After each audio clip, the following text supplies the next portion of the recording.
Hello, I'm Alex Gill with On Demand Location, and we are here with the Chalk Twins, Devin and Lexi. How you doing? Very good. How about you? Very good. Very good to hear you're doing good. All right. Now, how did you both get started in the world of art? You know, we've been doing art pretty much since we've been able to hold a crayon. So we just always loved it. We've always been passionate about art, and we didn't really get serious about it until high school, and then we got our degrees in art. So it kind of just went from there. We realized around high school that maybe we could make this into a career or be professional with our work. So it kind of just blossomed. Now, did you study studio art? Did you study fine arts, graphic design, drawing and painting? What was your specialties? Well, yeah, Lexi can. Yeah, so actually we both studied a general studio art degree, but I concentrated in graphic design while Devin concentrated in painting. Oh, nice. Yeah, I was a former drawing and painting major myself. Are you really? Yeah, I am. That's awesome. It's always Yeah. nice to meet fellow artists. Yeah. It is. It's wonderful. Now, it says in your bio that you both had the chance to study abroad in Italy. How did that come to pass? How did you make it happen? Oh man, that was pretty much a life-changing moment for us.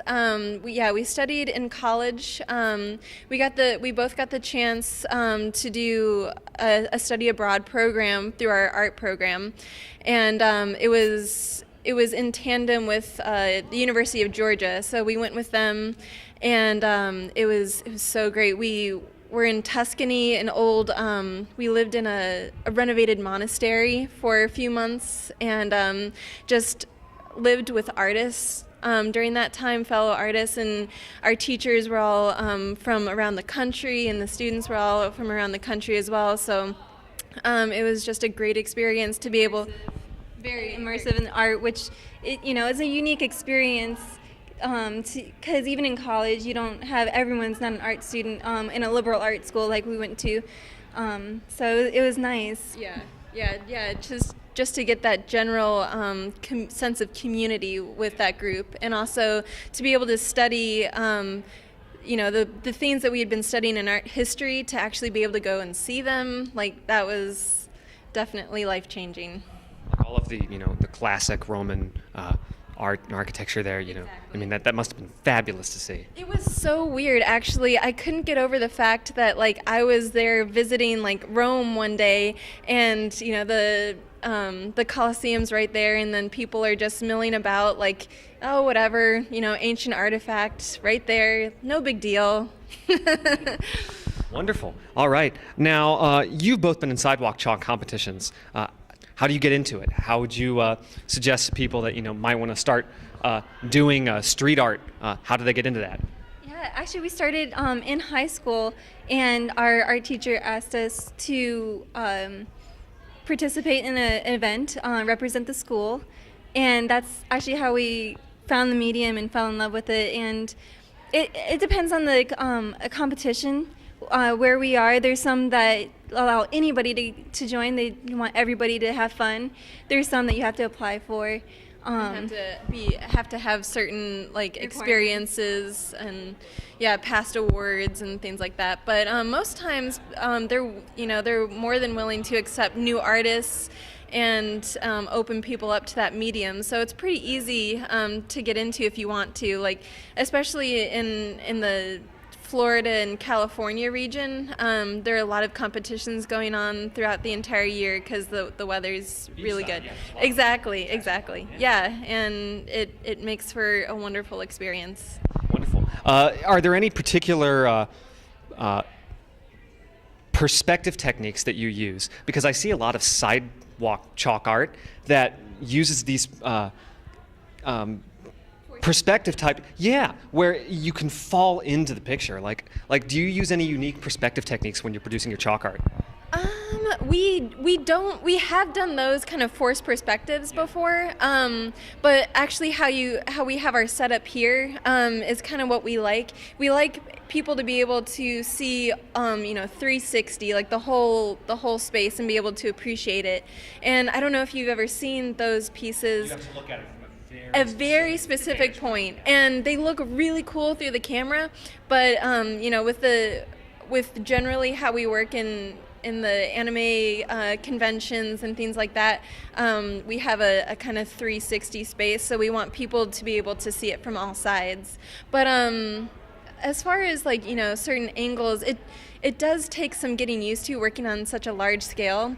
So for us, what we're constantly doing is just kind of getting up and looking back and seeing. It helps that we have two sets of eyes, like, hey, Devin, actually that's a little Ron. Yeah. And so it helps. Yeah, collaboration, very important. What is the favorite piece that comes to mind? What is your magnum opus? Oh man.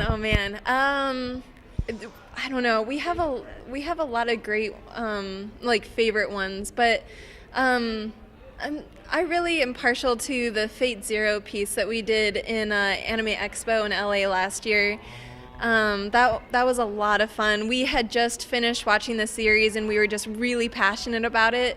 So being able to do a piece right after we had seen the entire show was a lot of fun to do. And that had 16 characters in it.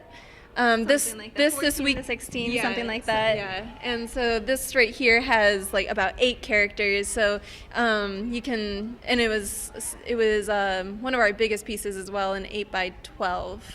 I don't know if you have a different answer for that or not.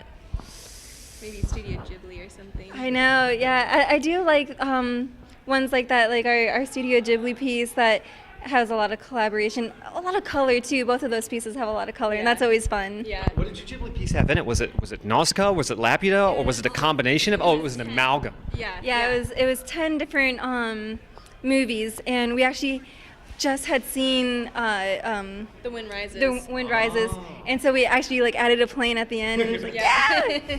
In the clouds, we're like, oh, you got to add that now. So, yeah. And when you're at events like Anime Expo, I'm sure the environment is so stimulating, but I imagine sometimes it can be overstimulating. When you have people walking around and going through and looking over your shoulder, I know that when I was drawing, I could get a little distracted, to say the least. How do you keep focused, and how do you churn these pieces out when you have so many people that are eyeballing it? Well, it definitely can get distracting, but Especially when we get tired, I think you can see like we start talking more than we start working, I think. Yeah. But actually, that you mentioned that at Anime Expo and some of the other shows we've been to, we haven't had this like rope set up. It's been like just kind of an open space area. Sometimes people don't watch where they're going, and my friend over there. Yeah. Walk on the art. Yeah, we've had multiple times. It's been almost every show actually that at least once our work will be stepped on. So I mean, it's just something that we get used to, and it's not a huge deal. But yeah, it's always like, oh my gosh, no, not again. All right. Now, anime is a very unique art form with a lot of saturated colors and fun hairstyles, but has there been any other forms of art that have inspired you or influenced your work? Yeah, actually, especially when we do smaller pieces that like are kind of just for fun for us that we want to do, our work tends to be a little bit more realistic, kind of semi-realistic, and so I guess that's what we like to do, add to our work. And I have a background in art history as well, so I draw from that all the time when I'm making new pieces. Like, I go back to a piece,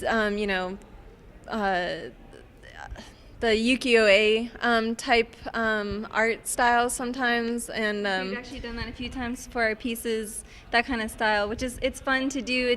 It's completely different and fun to experiment with. Yeah, and then I mean also for some of our other street art, we've done classical works of masters and things like that as well. So we kind of just draw from everything, a little bit of everything. But I think a lot of contemporary artists do that as well. So it's nice to be able to have that well of creativity there to kind of draw upon.